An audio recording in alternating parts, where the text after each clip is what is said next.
오늘 우리가 이제 함께 생각해 볼 신앙의 고백은 기독교가 믿고 있는 신앙의 내용 중에서 사람들로부터 가장 많은 이제 비난을 받고 있는 그런 내용이 아닐까 이제 생각을 합니다.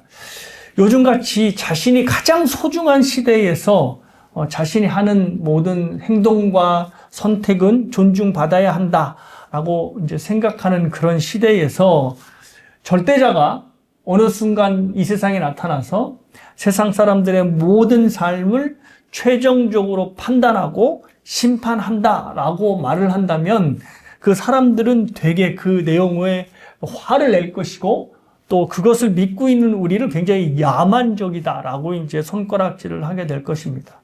그러니까 하나님이 왜 우리의 삶에 등장해서 우리의 모든 삶을 끝내고 우리의 모든 행위를 판단하시느냐라고 하는 이의를 그들이 제기하는 것이죠. 인류를 구원하기 위하여 대속의 십자가를 주셨다는 그 예수님이 이제는 이 세상을 끝내기 위한 심판자로 다시 오신다는 것이 그 사람들, 믿지 않는 사람들의 입장에서는 상당히 모순적으로 들릴지도 모르겠습니다.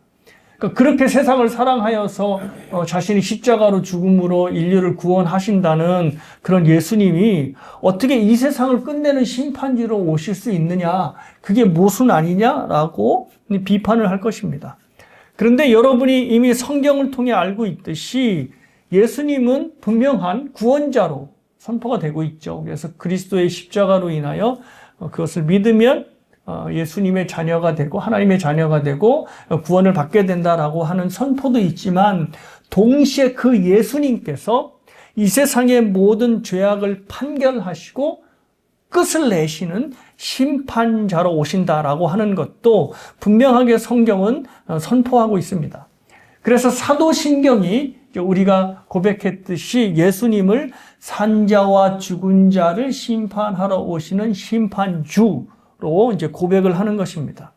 사도신경의 표현 그대로 예수님께서 산자들뿐만 아니라 이미 죽은 자들까지도 모두 다 주님의 심판 아래 놓게 된다는 것을 말씀을 하시는 것입니다. 그래서 사실은 부활의 교리는 믿는 사람들에게만 해당되는 교리가 아니라 불신자들에게도 동일하게 적용되는 교리입니다. 화면을 보시면 이제 부활에 대한 성경 구절인데요. 저 부활이 예수님을 믿는 신자들만 부활을 한다는 내용이 아니라 예수님을 믿지 않는 불신자들도 똑같이 부활한다는 것입니다. 단지 차이가 있다면 예수님을 믿는 신자들의 부활은 뭐를 위한 부활이겠죠? 영생을 위한 부활이 되는 것이고 또 예수님을 믿지 않는 불신자들에게는 영벌을 위한 부활이 되는 겁니다. 그러니까 두 그룹 다 모두 다 신자나 불신자 모두 다 육체적으로 부활하는 것은 이제 동일하게 되는 것입니다. 자, 그래서 예수님이 이렇게 심판주로 오시게 되는데 심판주로 오시게 되게 되는 그 결정적인 어떤 이유를 보면 예수님이 지금 앉아 계신 자리와 관계되어 있습니다. 사도신경이 예수님의 재림을 고백할 때 이렇게 고백하죠. 저리로서 산자와 죽은 자를 심판하러 오신다. 이렇게 고백을 하죠. 그런데 이제 거의 대부분의 분들이 저리로서 하는 그 저리로서가 도대체 무슨 뜻이냐라고 이제 많이들 물어요. 근데 뭐 그렇게 대단한 어려운 뜻이 아니고 바로 이 뜻입니다. 저리로서라고 하는 그 저리가 그곳이라고 하는 뜻이고요. 그리고 로서는 뭐뭐으로부터. 그러니까 이것을 단어를 붙이면 저리로서는 그곳으로부터 이제 예수님께서 오신다는 겁니다. 근데 이제 그곳이 어디지요? 그것이 바로 전능하신 하나님 우편 그 자리죠. 그러니까 그 자리로부터 예수님께서 이제 심판주로 오신다는 겁니다. 그러니까 이것을 이제 합해서 이제 고백을 하면 전능하신 하나님 우편에 앉아 계시다가 그곳으로부터 산자와 죽은 자를 심판하러 오신다 이렇게 되어 있습니다. 그러니까 지난주에 우리가 설교에서 상고해 보았듯이 하나님의 보좌 우편은 그냥 오른편 자리가 아니라 전능하신 하나님의 모든 능력과 영광과 또 모든 권세를 위임받은 자리죠. 그러니까 저리로부터 이제 그 자리에서부터 예수님이 오신다는 것은 성부 하나님께로부터 받은 권세와 모든 어떤 능력과 또 영광을 가지고 이 땅에 심판주로 오신다는 것입니다. 그래서 성부로부터 받은 모든 권세를 가지고 이제는 만왕의 왕으로 이제 등장을 하시는 것입니다. 그렇기 때문에 예수님께서 다시 이 땅에 오시는 것은 처음에 오시는 것과 다릅니다. 처음에 오실 때는 그죠? 아주 극소수의 사람만 알 수 있었잖아요. 그래서 저 멀리 동방 박사들, 그 다음에 이제 그 주변에 있었던 어떤 양치는 목자들, 그리고 이제 그것이 이제 굉장히 소수의 사람, 그리고 마리아와 요셉 이렇게 정도. 그래서 하나님의 아들이 이 세상에 태어났다는 것을 굉장히 소수의 인원만 알게 되었는데, 예수님께서 이 땅에 성부의 모든 권세와 영광을 가지고 오실 때는 전혀 다릅니다. 천사가 이것을 미리 알려줬어요. 천사가 이렇게 얘기하죠. 사도행전 보시면 올라가실 때에 제자들이 자세히 하늘을 쳐다보고 있는데 흰옷 입은 두 사람이 그들 곁에 서서 이르되 갈릴리 사람들아 어찌하여 서서 하늘을 쳐다보느냐 너희 가운데서 하늘로 올려지신 이 예수는 하늘로 올라가심을 본 그대로 오시니라 하였느니라. 자, 예수님께서 승천하시죠. 그러자 제자들이 정말로 예수님이 가셨구나. 항상 곁에 머물 계셨고 또 이제 부활하셔서 자기들에게 보여주신 예수님이 이제 자기들과 함께 사셨으면 좋겠는데 그러지 않고 하늘에 본래 있었던 당신의 원 자리로 돌아가신 겁니다. 그래서 이제 제자들이 넋놓고 바라보고 있는데 그 옆에서 이제 천사들이 일깨워 주는 거죠. 야, 뭐 이렇게 하늘을 쳐다보고 있어? 올라가신 예수님은 올라가신 그대로 다시 내려온다라고 하는 겁니다. 그래서 그때의 수많은 사람들이 예수님의 승천을 목격했죠. 근데 그 목격한 것처럼 많은 사람들, 아니 전 세계 모든 사람들이 예수님의 재림, 강림을 다시 보게 될 것이다 라고 이제 말씀을 한 겁니다. 자, 그런데 마태복음을 보니까 이 말씀을 예수님이 직접 해주셨어요. 뭐라고 말씀하셨냐면 그때의 인자의 징조가 하늘에서 보이겠고 그때의 땅의 모든 족속들이 통곡하며 그들이 인자가 구름을 타고 능력과 큰 영광으로 오는 것을 보리라. 그러니까 극히 소수의 사람들만 예수님의 재림을 보는 것이 아니라 어떻게 해요? 그 세계의 수많은 사람들이 예수님의 재림을 보고 큰 영광을 보고 그 모든 족속들이 어떻게 통곡을 한다는 것이죠. 그래도 모든 족속들이 통곡한다는 것이 상당히 중요합니다. 예수님이 맨 처음에 이 땅에 처음 오실 때는 굉장히 극소수 사람만 확인하였지만 이제 예수님께서 심판주로 오실 때는 완전히 다른 모습으로, 그래서 예수님의 표현대로 구름을 타고 능력과 영광으로 오시는 예수님을 모두 다 목격하게 되는 것입니다. 그래서 예수님을 주로 고백하는 자들은 그 재림의 모습을 보고 기뻐하게 될 것이고, 그렇지 않은 다른 사람들은 이제 통곡하게 되는 것이죠. 자, 그러면 이제 그 다음이 이제 우리가 고백했던 내용으로 이제 들어가게 되는 거죠. 왜 예수님께서 전혀 다른 모습으로 이 땅에 오시는가? 그 이유가 바로 심판하기 위해서입니다. 데살로니가 후서인데요. 보십시오.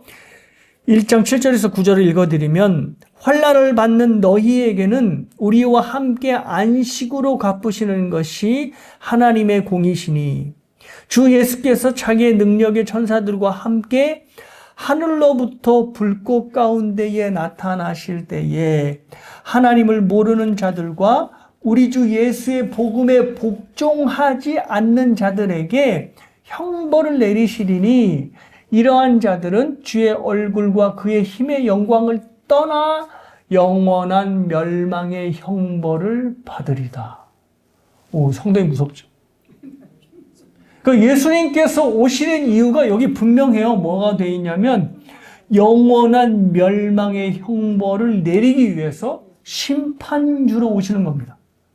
그러니까 다시 말해서 여기 표현이 이렇게 되어 있어요. 예수의 복음에 복종하지 않는 자들, 그리고 하나님을 모르는 자들, 그러니까 이들이 영원한 멸망의 형벌로 들어가게 되는 것이죠. 이것을 선언하기 위해서 오신다는 겁니다. 그러니까 이것이 사람들에게 상당히 불쾌감을 주는 내용이 되는 거죠. 그러니까 왜 하나님이 갑자기 등장해서 왜 자기가 창조해놓고 이 세상을, 그리고 그 뭐 성경의 얘기에 의하면 그 사람들도 하나님이 다 만드셨는데 이 모든 세상과 인류를 끝내기 위해서 오신다는 것도 이상하게 들리고, 또 자기를 안 믿는다고 그 이유 하나만으로 영원한 멸망의 형벌로 집어넣어? 이거 너무 편파적 아닙니까? 라고 이제 얘기를 하는 거죠. 어느 유명 스님이 이제 기독교 이 교리, 심판의 교리에 대해서 이렇게 얘기했답니다. 한번 들어보십시오. 믿지 않는다 하여 자기 자식이라 하는 인간들을 지옥불에 던져버리는 당신네 신을 난 당체 이해할 수가 없다. 차라리 난 지옥에 가서 당신의 신에게 버림받은 그 억울한 영혼들을 구제하겠다. 어이구, 거기를 어떻게 해. 뭐 모르니까 이런 말을 하는 거죠. 그런데 우리가 좀 주목해서 봐야 될 표현이 뭐냐면 당신의 신에게 버림받은 억울한 영혼. 그러니까 불신자들을 억울한 영혼으로 이분이 표현을 했어요. 그래서 왜 억울하다고 표현하냐면, 아니 왜 예수를 믿느냐 믿지 않느냐 그 이유 하나로 그들을 그냥 지옥불에 보내고 내니 그 영혼들이 얼마나 억울하겠어 라고 이제 이의를 제기를 하는 겁니다. 그래서 영원한 형벌을 믿지 않는다는 이유만으로 받는다는 것이 얼마나 억울한 일이라고 하는 것을 이분이 이제 항변을 하고 있는 거죠.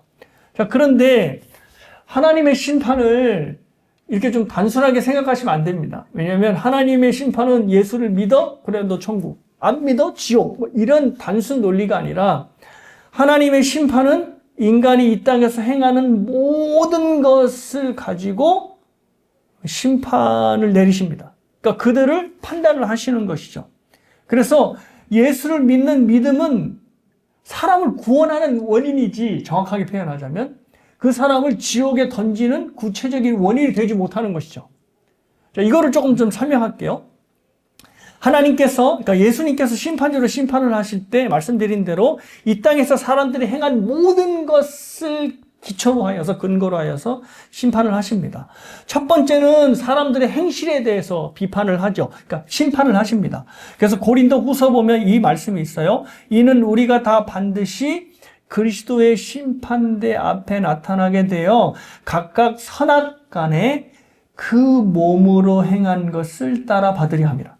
그러니까 사람이 살면서 몸으로 행한 모든 것을 예수님께서 심판자로 심판하신다는 겁니다.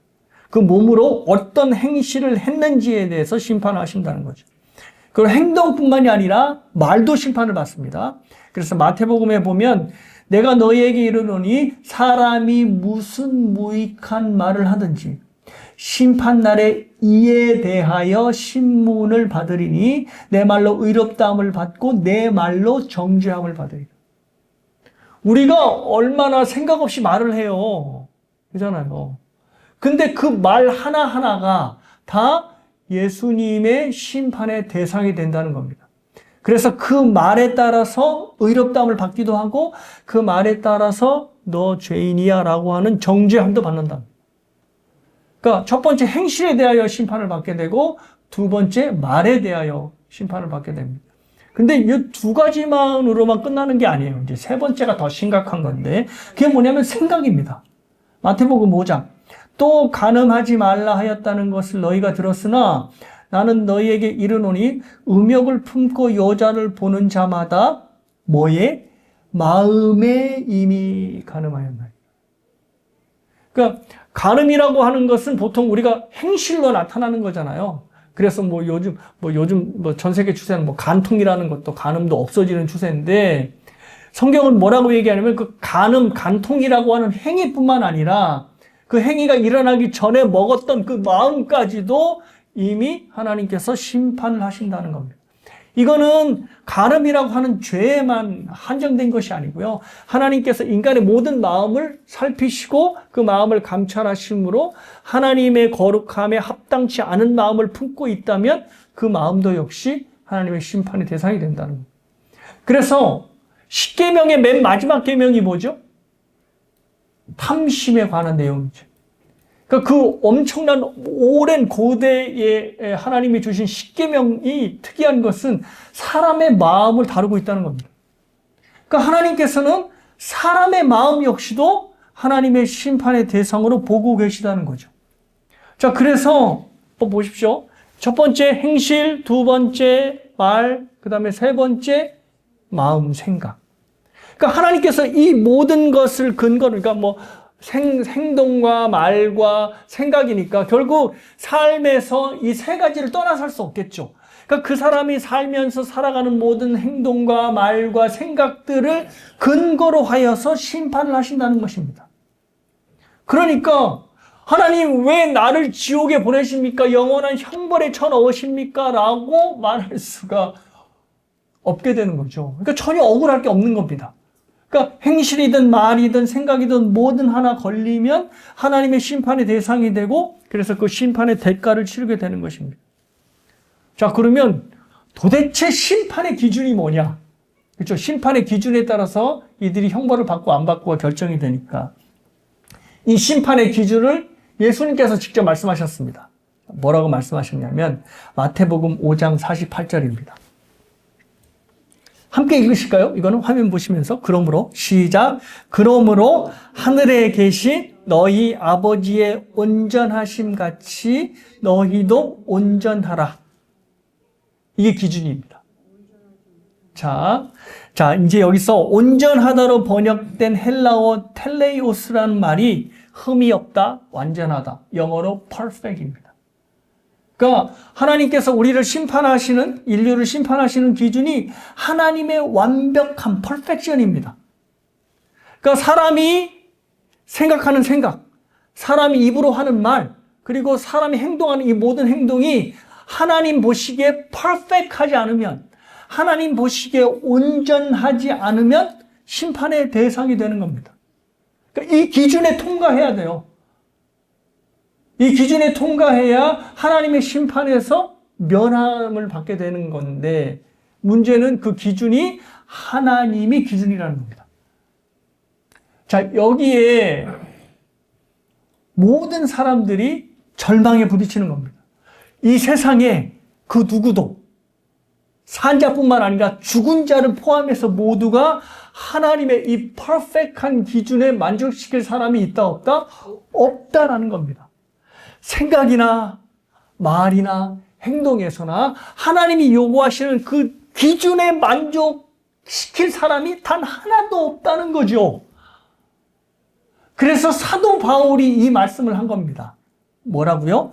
모든 사람이 죄를 범하였음에 하나님의 영광에 이르지 못하더니. 그러니까 하나님께서 심판을 하시는데 그 심판은 다른 데 기준이 있는 게 아니라 하나님 자신의 기준에 든 것이에요. 그래서 하나님께서 자신의 잣대를 딱 들이대면서 너는 생각, 그리고 너는 말, 그리고 너는 행동, 이 세 가지 모두가 내 기준에 적합치 않아 하면 영원한 형벌에 들어가게 되는 것입니다. 근데 이 하나님의 영광에 이르지 못했다는 이 말이 어떤 말이냐면 하나님의 기준에 미치지 못했다는 겁니다.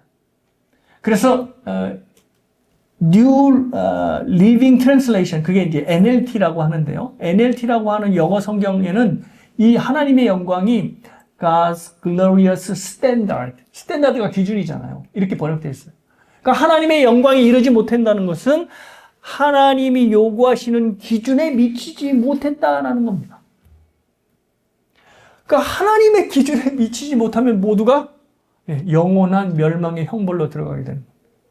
자, 그러면 하나님 이 기준을 좀 낮추시면 안 돼요? 그렇잖아요. 기준을 좀 낮춰주시면. 낮춰주시면 그래도 이 기준에 통과할 사람이 있을 거니까. 그런데 그러면 안 됩니다. 왜냐하면 기준을 낮춘다는 것은 하나님께서 불의와 타협하시는 게 되기 때문이에요. 그러니까 불의와 타협한다는 것은 불의를 용납하신다는 거예요, 하나님이. 그러니까 하나님께서 자신의 스스로의 기준을 낮출 수가 없는 것입니다. 자, 그럼 이제 딜레마가 발생을 하는 거죠. 하나님께서는 모든 사람이 구원받기를 원하세요, 안 하세요? 하시죠. 하나님이 사랑하시니까. 근데 또 하나의 딜레마는 뭐냐면 하나님의 기준에 들어와야 구원을 받는 건데 하나님의 기준이 어떤 기준이에요? 제가 갖고 있는 기준, 여러분이 갖고 있는 기준이 아니라 하나님의 영광이라고 하는, 오늘 로마서에서 표현한 하나님 자체가 기준이 되시기 때문에 이 기준에 통과할 사람이 없는 겁니다. 그러니까 온 백성을 구원하고 싶은데 온 백성을 다 멸망에 처하게 만들게 되는 겁니다. 그러니까 이게 딜레마죠. 해결하실 수 있을까요, 하나님이? 못하신다고 설레설레. 이걸 해결하지 못하시면 하나님이 아니신 거죠. 하나님께서 전지전능하시니까, 가장 지혜로우시고 그 지혜를 반드시 행할 수 있는 능력이 있으시니까 이 딜레마를 해결하십니다. 어떻게 해요? 바로 대속자라고 하는 것을 통하여 해결하십니다. 우리를 통하여 기준을 통과시키지 못하는 의의를 누구를 통해서 통과시키는 거죠? 예수 그리스도를 통해서 통과시키는 겁니다. 그래서 하나님께서 우리를 보실 때 우리의 행실, 우리의 말, 우리의 생각을 보시는 게 아니라 누구를 통해서 보시냐면 대속자이신 예수 그리스도를 통해서 보십니다. 그래서 우리의 말, 우리의 행실, 우리의 생각은 분명히 하나님께 형벌을 받을 내용인데 하나님께서 우리를 직접 보지 않으시고 예수 그리스도를 통해 보니 예수님의 생각, 예수님의 말, 예수님의 행동이 우리의 행동과 생각과 말이 되는 겁니다. 그래서 예수님이 뭐가 되냐면 대속자, 영어로 리디머가 되는 거죠. 우리를 대속하고 우리를 속량해 주는 겁니다. 그리고 저번에도 말씀드렸듯이 인간의 모든 죄는 반드시 대가를 지불해야 없어진다고 말씀을 드렸죠. 그러면 우리의 죄는 어떻게 해야 없어지는 거예요? 우리가 지은 말이나 생각이나 행동에 지은 모든 죄에 대한 대가를 지불해야 되는데 그 대가를 누가 지불하는 거예요? 역시 대속자이신 예수 그리스도께서 지불을 하시는 겁니다. 자, 그래서 원래 영이셨던 성자 하나님께서 하늘에서 육신을 입고 땅에 내려오셔서 우리의 대표자, 우리 대속자가 되신 겁니다. 여태까지 모든 사람들 중에서는 하나님의 기준을 통과할 인간이 없으니까 하나님께서 당신의 독생자를 인간으로 만드셔서 인간으로 육체를 입으셔서 내려보내서 우리의 대속자, 또 우리의 구원자로 삼으신 것입니다. 이게 다른 종교에 있나요, 없나요? 없죠. 그래서 기독교가 얘기하는 것이, 또 성경이 얘기하는 것이 예수 그리스도의 이름 이외에 다른 구원의 이름을 준 적이 없다라고 선언을 하는 겁니다. 자, 그러니까 여러분과 저도 마찬가지로 하나님의 기준에 의해서 심판을 받는 겁니다. 그러니까 여러분이, 저도 마찬가지지만 내가 여태까지 했던 말, 내가 여태까지 했던 행동, 그리고 그 생각까지 포함하면 이것을 고스란히 들고 하나님 앞에 설 수 있을까 생각하면 어때요? 시겁하시죠? 그리고 눈물도 날걸요? 나 죽으면 하나님 용서를 받을 수 있을까? 천국에 들어갈 수 있을까? 그리고 만약 우리가 잘 생각하잖아요. 하나님께서 너는 이 땅에서 무엇을 하고 왔느냐라고 물어보시면 너는 과연 내 기준에 납득할 만한 여러 행실과 말과 생각을 하고 왔느냐라고 물으신다면 어떻게 하시겠어요? 그때 여러분에게 있어서의 대답은 무엇이 된다고 해야 됐죠? 제가 바로 예수 그리스도. 우리의 행위나 우리의 행실이나 우리의 말로는 분명히 하나님의 영원한 형벌을 받을 수밖에 없는 내용이고 그런 삶을 살아갔지만 하나님께서는 우리를 직접 모든 행실과 말과 행동으로 보지 않으시고 예수 그리스도의 말과 행동과 생각을 우리의 생각으로 보신다는 거죠. 말과 행동으로. 그래서 우리가 잘 알고 있는 의롭다 칭하신다는 거예요. 누굴 통하여? 예수 그리스도를 통하여. 그래서 우리가 하나님께로부터 의롭다함을 인정받는 거죠. 왜냐하면 예수님을 통해서 우리를 보시니까.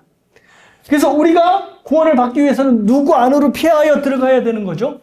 예수 그리스도 안으로 피하여야 들어가야 되는. 그래서 그리스도 밖에 있으면 이거는 끝나요. 끝나잖아요. 왜? 하나님의 기준에 통과되는 사람이 아무도 없으니까. 근데 그리스도 안으로 들어가 있으면 결국 그리스도가 하나님의 기준에 만족시키니 그리스도 안에 있는 모든 자들은 구원을 받게 되는 것이죠. 자, 여기에 대한 가장 아주 절묘한 그림을 보여주는 그 그림의 이야기가 바로 노아 홍수입니다. 노아 홍수 때 상황을 제가 읽어드릴게요. 창세기 6장인데요. 여호와께서 사람의 죄악이 세상에 가득함과 그의 마음으로 생각하는 모든 계획이 항상 악할 뿐임을 보시고, 이게 중요해요. 그러니까 이것이 하나님께서 노아의 홍수를 일으키게 한 동기와 이유입니다. 뭐죠? 사람들이 항상 마음으로 생각하는 거, 그리고 계획하는 게 다 악해요. 여기서 사람은 모든 사람, 어린아이서부터 성인된 또 할아버지, 할머니까지 다 포함된, 단 예외 없이. 자, 그래서 그 결과 어떻게 됐어요? 땅 위에 사람 지으셨음을 한탄하사 마음에 근심하시고 이르시되 내가 창조한 사람을 내가 지면에서 쓸어버리되 사람으로부터 가축과 기는 곳과 공중의 새까지 그러하리니 이는 내가 그것들을 지었음을 한탄함이니라. 한탄을 2번이나 사용하셨네요. 그러나 노아는 여호와께 은혜를 입었더라. 내가 이 세상을 물로 심판해야 되겠어라고 결심하신 그 이유가 모든 사람들이 하는 생각, 계획이 어려서부터, 마음에서부터 악하다는 거예요. 그러니 그 악이 계속해서 사람들에게 뿜어져 나오니 이거 심판하는 수밖에 없겠구나 하나님이 한탄을 하시면서도 결정을 하신 것이죠. 자, 그런데 우리가 주목해 봐야 할 것은, 그러니까 하나님의 기준에 이 당시 사람들이 다 못 미치는 거예요. 그런데 이 모든 하나님이 심판을 내리겠다고 결정한 이 대상의 사람들 중에는 누구도 포함되어 있는 거예요. 노아와 그의 가족들도 포함되어 있는 거예요. 왜냐하면 그들도 역시 모든 생각과 마음에서 하는 계획이 악한 인간들 중 하나였기 때문에 노아와 노아의 가족들도 포함이 된 거죠. 근데 노아와 노아의 가족들은 구원을 받았습니까? 못 받았습니까? 받았죠. 어떻게 받았냐 하면 이들이 노아의 방주 안으로 들어갔기 때문에, 즉 하나님의 심판을 방주 안으로 피신했기 때문에, 그러니까 그들이 어떤 선한 행동을 했기 때문에, 남보다 나았기 때문에 하나님이 그들을 구원하신 것이 아니라 이들이 하나님의 홍수 심판을 면하게 된 이유는 방주 안으로 이들이 피신하였기 때문에 하나님의 심판을 면하게 된 것입니다. 자, 그런데 여기서 이제 뭘 생각하셔야 되냐면 노아의 방주는 그럼 뭘 의미할까요? 바로 신약에 나타난 예수 그리스도를 의미합니다. 그러니까 하나님께서 괜히 노아에게 야, 방주는 한번 만들어 봐라. 그래서 방주를 만든 것이 아니라 하나님께서는 이 모든, 그러니까 신약에 오실 예수 그리스도를 염두에 두시고 노아에게 이 방주를 만들라고 하시고 또 이 방주에 노아와 노아의 가족들을 비신시킴으로 그 방주 안에 들어가 있는 자만이 심판을 멸할 수 있게 됐다라고 말씀을 하신 겁니다. 그래서 보십시오. 홍수가 2가지의 역할을 하는데 당시에 홍수는 당시 하나님을 믿지 않는 사람들에게는 심판의 역할을 했지만 노아와 노아 가족들에게는 이 홍수가 노아와 노아의 가족들을 구원하는 역할을 했습니다. 왜냐하면 노아의 방주를 지었으니 방주는 어느 때만 유익한 거예요? 홍수가 일어날 때만 방주가 유익한 거죠. 그러니까 홍수는 결국 하나님을 믿지 않는 자들에게는 심판이었지만 하나님을 믿는 노아와 그의 가족들에게는 구원의 역할을 하게 된 것입니다. 그래서 하이델베르그 교리문답이 이렇게 얘기를 해요.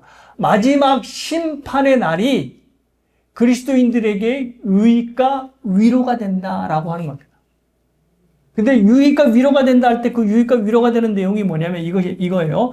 그리스도와 나의 모든 원수들을 영원한 형벌에 처하게 된다라고 하는 것이 신자들에게 위로가 된다는 겁니다.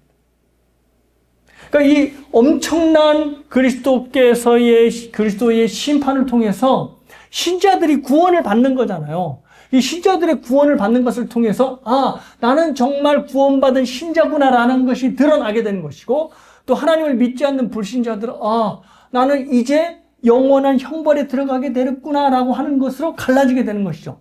마치 노아의 홍수가 믿지 않는 자들에게는 죽음의 심판이었지만 노아와 그의 가족들에게는 그들의 구원을 알리는 구원의 선물로 다가왔던 것처럼 말입니다. 그러니까 십자가는 항상 양면을 가지고 있어요. 전에도 말씀드렸지만 십자가의 복음은 믿지 않는 사람들에게는 어떠한 소식이죠? 멸망의 소식이지만 예수 그리스도를 믿는 자들에게는 구원의 소식이 되는 거죠. 그러니까 믿지 않는 자들에게는 멸망의 칼날이 되지만 믿는 자들에게는 믿는 자들을 구원하는 구원의 방주의 역할을 하게 되는 겁니다. 바로 이 이유 때문에 신자들이 재림을 기다리게 되는 거죠. 그리스도께서 재림을 하여야 내가 구원을 받고 구원받은 자라고 하는 신분, 구원받은 자라고 하는 정체성이 드러나기 때문에, 그리고 그때야 비로소 세상의 모든 악이 완전하게 하나님께 심판을 받기 때문에 예수님의 재림을 기다리는 겁니다. 언제 오실 거야? 라고 하는 그런 게 아니라 주 예수여 어서 오시옵소서라고 하는 열망 속에 예수님의 심판을, 예수님의 재림을 기다리는 것입니다. 자, 그러면 이제 그 다음에 우리가 자주 질문하는 것, 그리고 자주 마음속에 떠오르는 것 뭐냐면, 그러면 목사님 도대체 예수님의 재림이 언제 오는 겁니까? 좀 알아야 그것도 준비도 하고, 좀 그래서 좀 딴짓하지 않고 경건하게 있다가 주님의 재림을 맞이할 것 아닙니까? 제가 오늘 여러분들에게 특별하게 알려드리겠습니다. 예수님의 재림이 언제 올지. 사실 제가 알려주는 것보다 예수님께서 알려주셨어요. 마태복음 보시면, 자, 여기 힌트가 있어요. 예수님이 언제 오실지. 마태복음 24장에 그때에 두 사람이 밭에 있음에 한 사람은 데려가고 한 사람은 버림을 당할 것이요. 두 여자가 맷돌질을 하고 있음에 한 사람은 데려가고 한 사람은 버려둠을 당할 것이니라. 예수님께서 언제 오세요? 여기서 명시된 예가 뭐냐면, 우리가 밭에 나가 있을 때, 우리가 맷돌질을 하고 있을 때 예수님이 오신다는 거예요. 그러니까 뭐냐면 남자들은 부지런히 밭에 나가고 여자들은 집에서 맷돌을 돌려야 되는 건가요? 이게 뭐죠? 예. 우리들이 감당하는 일상, 매일의 삶에서 예수님께서 오신다는 것이죠. 우리가 일상의 생활을 하고 있을 때 예수님이 오신다는 건데, 이게 두 가지의 의미가 있어요. 첫 번째는 예수님께서 아무도 예상하지 못할 때에 오신다. 그렇죠. 그래서 어제가 오늘 같고, 뭐 내일이 오늘 같고, 이렇게 일상이 반복될 때. 그래서 예수님이 오신다는 것을 뭐 이렇게 지각하지 못하고 그냥 흘러가는 일상을 살고 있을 그때에, 그래서 밭에도 나가고, 그리고 뭐 맷돌질도 하고, 시집장가 가고, 그죠? 이 모든 일상을 살아갈 때 예수님께서 오신다는 것이죠. 마치 뭐처럼? 도적같이. 그래서 아까 우리가 읽었던 베드로후서의 말씀처럼 예수님께서 도적같이 갑자기 임하신다는 겁니다. 그러니까 전혀 예상하지 못한 때에 우리가 아무런 마음 없이, 그래 어제 했던 일 오늘도 하는 거지, 그게 인생 아니겠어, 일상을 살아가야지 라고 생각할 때, 그때 예수님께서 오신다는 것입니다. 그러니 항상 준비하고 깨어 있으라라고 말씀을 하시는 건데, 그러면 어떻게 준비하고 깨어 있어야 되느냐? 이게 이제 두 번째 의미입니다. 왜냐하면 주님의 재림을 위하여 특별한 준비를 하지 않는 게 준비입니다.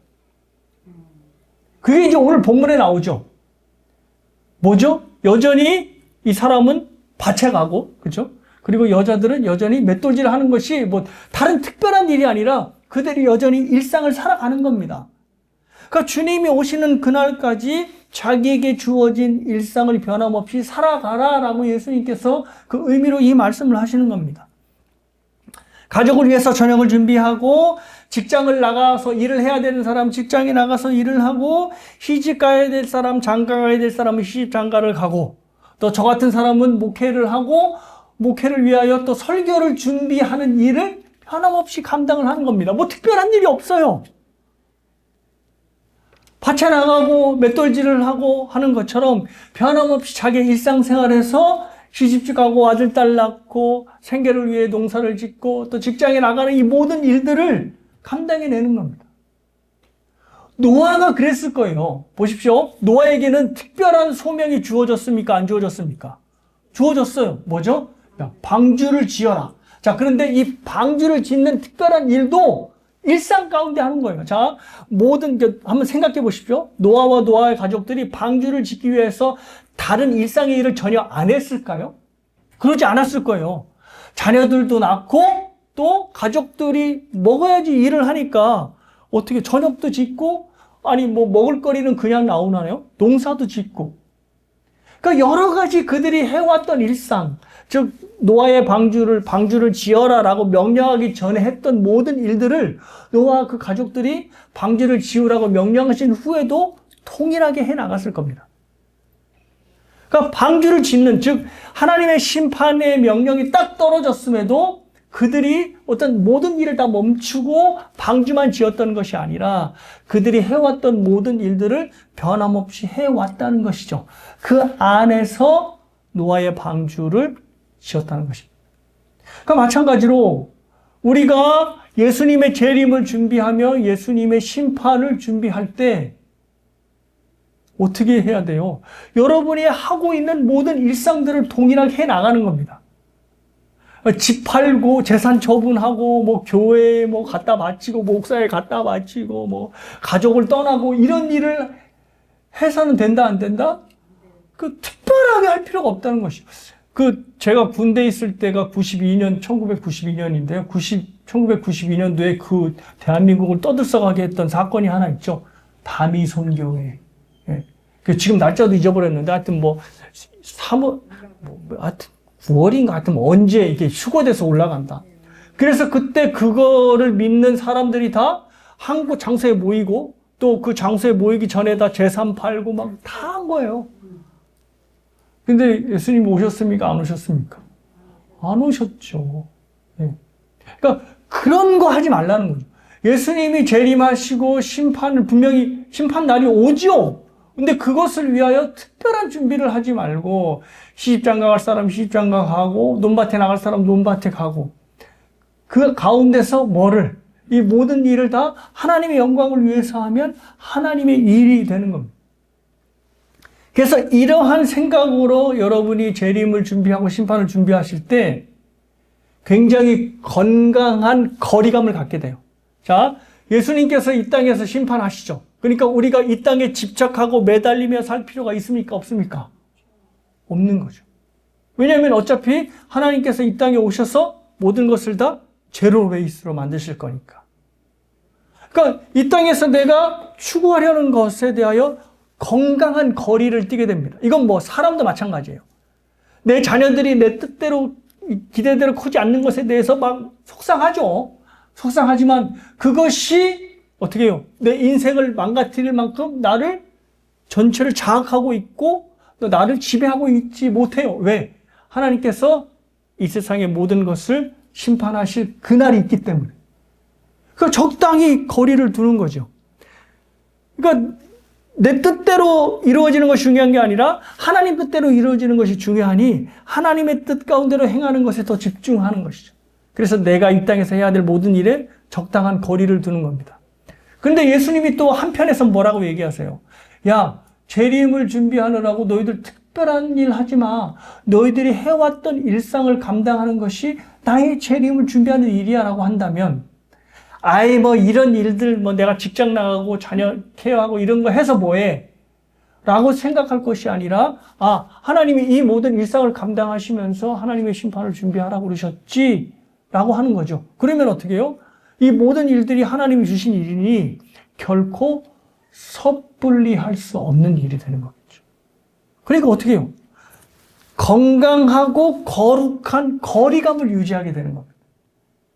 내 사람에 대하여 그렇게 함몰되지도 않고 그렇다고 그 사람에 대하여 무관심하지도 않고 또 나의 직장이나 내가 해야 될 일에 대해서 완전히 푹 빠져서 하나님을 잊고 살 만큼 완전히 집착하는 것이 아니라 한 발 떨어져서 그렇지 이 모든 일은 하나님의 뜻 가운데로 이루실 모든 일들 중에 하나야 라고 하며 건강한 거리감을 유지하게 되는 것이 있죠. 이것이 바로 주님께서 이 땅에 오실 마지막 심판을 준비하며 살아가는 저와 여러분의 적용점이 될 것입니다. 그래서 예수님께서는 분명히 성경에서 직접 본인이 약속하신 대로 만민이 보는 가운데에 이제는 힘없고 약한 어린 아기가 아니라 만군의 천사들을 이끌고 또 우리 믿음의 조상들과 함께 이 땅에 만왕의 왕으로 오십니다. 그래서 그때 모든 악은 멸하는 심판자로 오시는 것이죠. 그날을 소망하시고 기대하시되 하나님께서 우리에게 일상에 맡기신 모든 것을 하나님의 뜻 가운데로 운행하시고 그래서 우리의 삶에 하나님의 뜻이 드러나는 그런 귀한 마지막의 삶을 살아가시는 여러분 모두가 되시길 주님의 이름으로 축복합니다.